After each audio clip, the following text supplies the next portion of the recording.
बेटा हम लोग पहुंचे टैक्सेशन में टैक्सेशन में कैपिटल गेन में। ये इलस्ट्रेशन 6 है। यहाँ पे लिखा हुआ है mister Sudarshan a resident individual aged 54 years. अब मैंने क्या किया है, क्योंकि ये कैपिटल गेन चैप्टर है, लास्ट टाइम में लिखा हुआ है long term capital gain calculate करना है, तो मैंने पहले पूरा फॉर्मेट बना के रखा है और हर क्वेश्चन में मेरा ये फॉर्मेट मैं पहले से ही बना के रखता हूँ। तो जब भी आप कैपिटल गेन चैप्टर स्टार्ट कर रहे हो ये फॉर्मेट आपको बना के ही रखना है।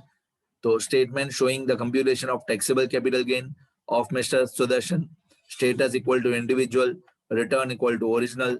हमारा प्रीवियस ईयर है 2019-20, असेसमेंट ईयर है 2020-21। अब ये serial number, particulars, amount rupees, ये सिर्फ इनर कॉलम और आउटर कॉलम है, यहाँ पे कोई डेबिट क्रेडिट नहीं होता है। अब ये फॉर्मेट हमारा सेलिंग प्राइस और ट्रांसफर प्राइस और ग्रॉस कंसिडरेशन, इसमें से तीन चीजें माइनस होती है, लेस सेलिंग एक्सपेंसेस और ट्रांसफर चार्जेस, उसके बाद इंडेक्स्ड कॉस्ट ऑफ एक्विजिशन, उसके बाद इंडेक्स्ड कॉस्ट ऑफ इंप्रूवमेंट। इन तीनों का टोटल करके आउटर कॉलम में लिखते हैं, इन तीनों का टोटल करके आउटर कॉलम में लिखते हैं। फिर सेलिंग प्राइस में दे इन तीनों का टोटल माइनस कर देते हैं, सेलिंग प्राइस में दे इन तीनों का टोटल माइनस करेंगे तो लॉन्ग टर्म कैपिटल गेन। फिर उसके बाद एग्जम्पशन आएगा, लेस एग्जम्पशन, उसके बाद आएगा taxable long term capital gain. तो ये फॉर्मेट आपको जितने भी एसेट हमने बेचे हो ये फॉर्मेट नीचे नीचे नीचे बार बार रिपीट होगा, जितने एसेट्स हमने बेचे हो। तो शुरू करते हैं धीरे धीरे। फॉर्मेट पहले से ही बना के रखना है। Mister Sudarshan resident individual aged 54 years had bought a plot of land at a cost of rupees 866,880 in July 2007। तो जुलाई 2007 में ये प्लॉट ऑफ लैंड खरीदा। मैं यहाँ पे साइड में वर्किंग नोट्स बनाना शुरू करता हूँ, ईयर वाइज, डेट वाइज मैं लिखते जाऊंगा तो ज्यादा मजा आएगा। Working notes. अब ये प्लॉट ऑफ लैंड कब खरीदा था? जुलाई 2007 में। तो यहाँ पे मैं एक कॉलम बनाता हूँ ईयर का। अब जुलाई 2007 मतलब कौन सा ईयर हुआ? ये हुआ 2007-8। जुलाई 2007 मतलब 2007-8 हुआ। अब यहाँ पे एसेट का नाम, एसेट का नाम है लैंड। लैंड का यहाँ पे मैं लिखूंगा परचेज प्राइस। इस लैंड का परचेज प्राइस कितना था? इस लैंड का परचेज प्राइस था 866,880। तो मैं यहाँ पे लिख दूंगा 866,880, obviously rupees 866,880 in July 2007. In November 2009 he had constructed a house for his residence at a cost of 1,733,968। मतलब उसी जमीन के ऊपर लैंड के ऊपर बिल्डिंग बना दिया 1,733,968। तो इसको हम लोग बोलेंगे कॉस्ट ऑफ इंप्रूवमेंट 1,733,968, 1,733,968। अब हमने क्या बना दिया? बिल्डिंग, मतलब यू कैन से हाउस बना दिया, हाउस कंस्ट्रक्शन कर दिया। कौन सी डेट पे कंस्ट्रक्शन किया था? नवंबर 2009 में। अब नवंबर 2009 मतलब कौन सा ईयर हुआ? ये हुआ 2009-10, 2009-10। ठीक है, ईयर्स अच्छी तरह देखना क्योंकि हर एक ईयर का इंडेक्स नंबर अलग अलग होता है, तो ईयर्स का अच्छी तरह ध्यान रखना। और नवंबर 2009 मतलब 9-10। आगे फिर लिखा हुआ इन अक्टूबर 2019 he sold the house for rupees 21,60,000। अक्टूबर 2019 मतलब कौन सा ईयर हुआ? 2019-20 हुआ। 2019-20 में साइड में लिखता हूं, यहाँ पे मैं यहाँ पे लिखता हूं ईयर 2019-20। 2019-20 में इस आदमी ने अपना घर जो है वो बेच दिया, लैंड एंड बिल्डिंग बेच दिया। तो मैं यहाँ पे लिखूंगा सेलिंग प्राइस। कितना था सेलिंग प्राइस 2019-20 का? In October 2019 he sold the house for rupees 21,60,000। ये सेलिंग प्राइस है 21,60,000। तो मैं यहाँ पे साइड में लिख देता हूँ सेलिंग प्राइस 21,60,000 रुपीस। आगे और क्या दिया हुआ है?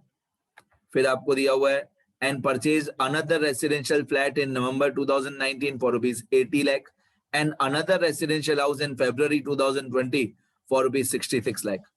तो अच्छा मेरी गलती है, ये 21,60,000 नहीं है, ये मेरी गलती है, एक जीरो ज्यादा है, तो ये हो जाता है 2,16,00,000। तो ये मेरी गलती है, ये सेलिंग प्राइस 21,60,000 नहीं है, 21650 है। ये है 216, उसके बाद 5 0। ठीक है, मैं तो ऐसे ही बोलता हूँ 216 lakhs, 216 lakhs बोलता हूँ मैं, बट एक्चुअली आप लोगों के लिए 2 करोड़ 16 लाख, 2 करोड़ 16 लाख। ठीक है, ये मैंने सेलिंग प्राइस करेक्शन कर दिया, सही अमाउंट लिख दिया मैंने। मेरी भाषा में इसको बोलते हैं 216 लाख, 216 lakhs। और क्या दिया हुआ है क्वेश्चन में, और दिया हुआ है and purchase one residential flat in November 2019 for 80 lakh and another residential house in February 2020 for 66 lakh. अब ये जो 80 लाख और 66 लाख है जो परचेज किया है, ये एग्जम्पशन में काम आएगा। 80 लाख और 66 लाख, मैं यहाँ पे और भी साइड में लिख देता हूँ। ये जो 80 लाख है और 66 लाख है, ये दोनों एग्जम्पशन में काम आएंगे जितने अमाउंट का हम लोगों ने नया घर खरीदा है। 2 नए घर खरीदे हैं तो भी चलेगा, दोनों एग्जम्पशन में आएंगे, 80 लाख और 66 लाख। और आगे बढ़ते हैं।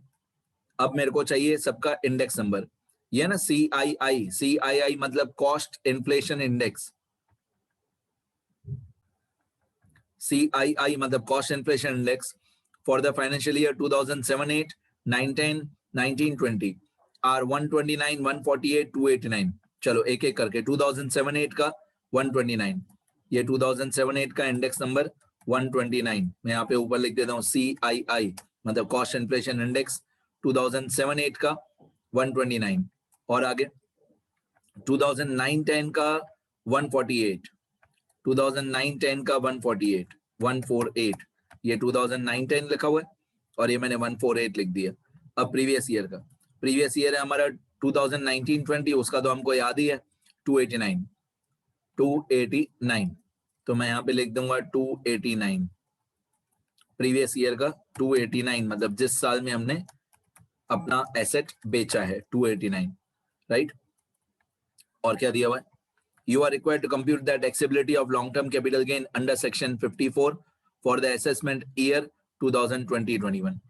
पहले इतना वीडियो पॉज करके ये वर्किंग नोट्स लिखो तो मैं आगे की स्टेटमेंट भी समझा देता हूँ। बस ये वर्किंग नोट बन गया तो अभी हमारी पूरी स्टेटमेंट 1 मिनट में कंप्लीट हो जाएगी। पहले इतना लिख लो सब लोग, वीडियो पॉज करो और इतना लिखो। आगे बढ़ते हैं, मैं आप लोगों को यही सारी अमाउंट्स स्टेटमेंट में लिखने बताता हूँ। सबसे पहले ये सेलिंग प्राइस रहेगा 216 और 50।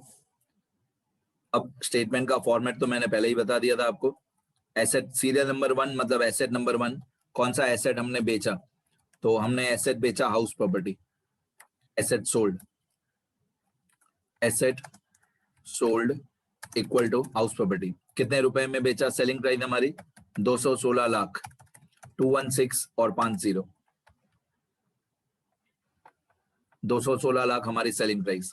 अब less selling expenses, selling expenses इस क्वेश्चन में नहीं दिया हुआ था तो मैं लिख दूंगा 0, नहीं दिया हुआ है कहीं पे भी तो 0। इसके बाद आएगा इंडेक्स्ड कॉस्ट ऑफ एक्विजिशन, इसके बाद आएगा इंडेक्स कॉस्ट ऑफ एक्विजिशन। यहां पे एक्चुअल कॉस्ट और fair market value, actual cost और fair market value on 1/4/2001 whichever is more, ऐसा नहीं करेंगे। मैं ऐसे बता रहा हूं, ऐसा नहीं करेंगे। यहाँ पे एक्चुअल कॉस्ट की जगह पे सिर्फ एक्चुअल कॉस्ट ही लिखेंगे। यहाँ पे हम लोग एक्चुअल कॉस्ट की जगह पे सिर्फ एक्चुअल कॉस्ट लिखेंगे। क्यों? क्योंकि हमने जो एसेट एक्वायर किया है वो 1/4/2001 के बाद एक्वायर किया है। जो भी हम लोगों ने एसेट खरीदा है वो 1/4/2001 के बाद खरीदा है, तो एक्चुअल कॉस्ट की जगह पे सिर्फ actual cost, fair market value नहीं। फेयर मार्केट वैल्यू दिया हुआ हो तो भी छोड़ देना, दिया हुआ हो फेयर मार्केट वैल्यू तो भी इग्नोर कर देना, क्योंकि हमने 1/4/2001 के बाद एसेट खरीदा है।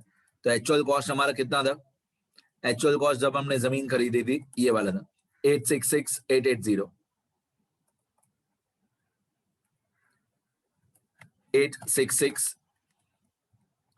866,880, ये हमारा एक्चुअल कॉस्ट मल्टीप्लाई बाय हमारा प्रीवियस ईयर का इंडेक्स नंबर 289। प्रीवियस ईयर का इंडेक्स नंबर हमेशा 289 ही होगा, मतलब 2019-20 के हिसाब से 2019-20 जिस साल में हमने एसेट बेचा उस साल का इंडेक्स नंबर डिवाइडेड बाय जिस साल में हमने एसेट खरीदा। तो हमने एसेट खरीदा कौन से साल में, तो हमने ये वाला एसेट हमने खरीदा था 2007-8 में ये वाला एसेट हमने खरीदा था, लैंड खरीदी थी 2007-8 में, तो डिवाइडेड बाय ये 129 होगा परचेज वाले ईयर का इंडेक्स नंबर। ऊपर 289 मतलब सेल वाले ईयर का इंडेक्स नंबर और नीचे परचेज वाले ईयर का इंडेक्स नंबर 129, तो 129 डिवाइड हो जाएगा, यहाँ पे आएगा 129। तो यहाँ पे मेरा इंडेक्स कॉस्ट ऑफ एक्विजिशन आ जाएगा equal to 866,880 multiply 289 divided by 129, 866,880 multiply 289 divided by 129, तो ये इंडेक्स कॉस्ट ऑफ एक्विजिशन होता है 19,42,080, 19,42,080, ये हमारा इंडेक्स कॉस्ट ऑफ एक्विजिशन हो गया। इसके बाद मेरे को चाहिए इंडेक्स कॉस्ट ऑफ इंप्रूवमेंट, तो इंडेक्स कॉस्ट ऑफ इंप्रूवमेंट का फॉर्मूला सेम यही होगा, थोड़ा थोड़ा सा चेंज होगा। इंडेक्स कॉस्ट ऑफ इंप्रूवमेंट में ये पहले मैं फॉर्मूला कॉपी करूंगा सारा। अब यहाँ पे एक्चुअल कॉस्ट की जगह पे मैं लिखूंगा cost of improvement,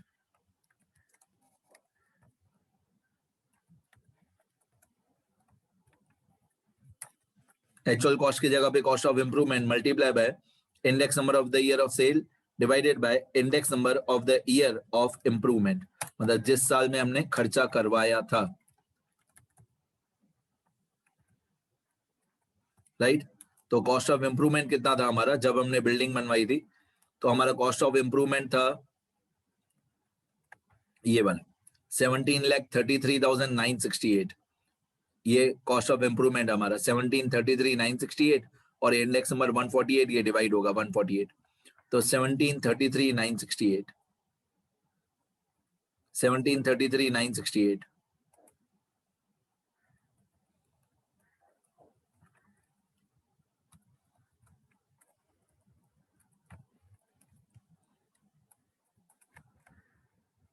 17,33,968 multiply by 289 divided by 148, तो ये 17,33,968 हमारा कॉस्ट ऑफ इंप्रूवमेंट है, मल्टीप्लाई ऊपर हमेशा सेल वाले ईयर का इंडेक्स नंबर, जो भी सेल वाले ईयर का इंडेक्स नंबर हो वो हमेशा ऊपर आएगा, और डिवाइडेड बाय जिस साल में इंप्रूवमेंट कराया उस साल का इंडेक्स नंबर।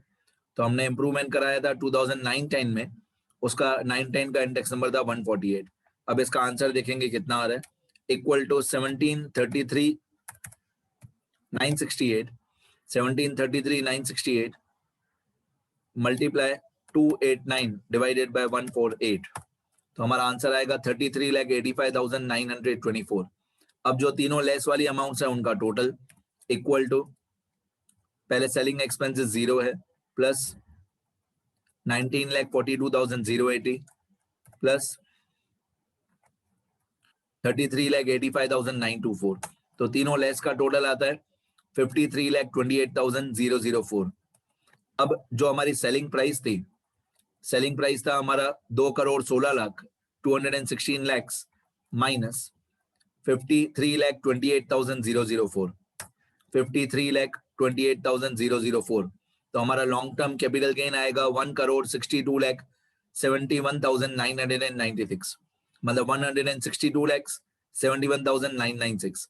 इसमें से जो एग्जम्पशन था हमारा अंडर सेक्शन 54, तो ये एग्जम्पशन में हम लोगों ने 2 घर खरीदे, दो घर हम लोगों ने खरीदे। अब एक था 80 लाख का और एक था 66 लाख का, ये रहा। And purchased 1 residential flat in November for 66, and purchased 1 residential flat in November 2019 for 80 lakh and February 2020 for 66 lakh, ये दोनों एग्जम्प्ट हो जाएंगे, 80 लाख और 66 लाख ये दोनों एग्जम्पशन में आएंगे, 80 लाख भी एग्जम्पशन में आएगा और 66 लाख भी एग्जम्पशन में आएगा। तो ये घर हमने खरीदा है नवंबर, purchased a house in November 2019, purchased another house property in February 2020। तो ये दोनों एग्जम्प्ट हो जाएंगे, दोनों का टोटल करके हम लोग एग्जम्प्ट कर देंगे। तो 80 लाख और 66 लाख इन दोनों का टोटल करेंगे, ये होता है 148 लाख। 148 लाख एग्जम्प्ट हो जाएगा।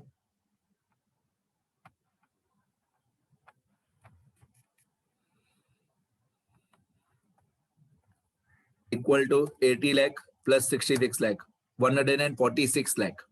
146 लाख एग्जम्प्ट हो जाएगा। अब इक्वल टू 162,71,996 माइनस 146 लैक्स, तो हमारा taxable long term capital gain आएगा 16,71,996। 16,71,000 बोलते हैं शायद 996, ये प्रॉब्लम है हमारे इंडियंस का। 16,71,996, ठीक है, ये हमारा taxable long term capital gain. Okay, मैं एक बार स्क्रॉल कर देता हूं।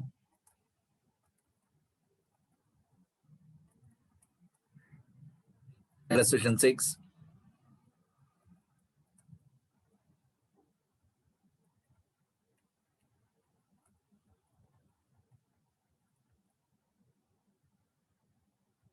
ये वर्किंग नोट सारे बनाए, जो ये स्टेटमेंट बनाया, अच्छी तरह लिखना बेटा।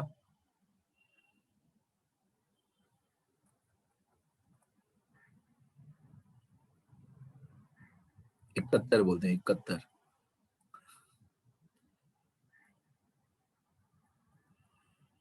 16,71,996 रुपए। वेरी गुड, आखिर मैंने बोल दिया।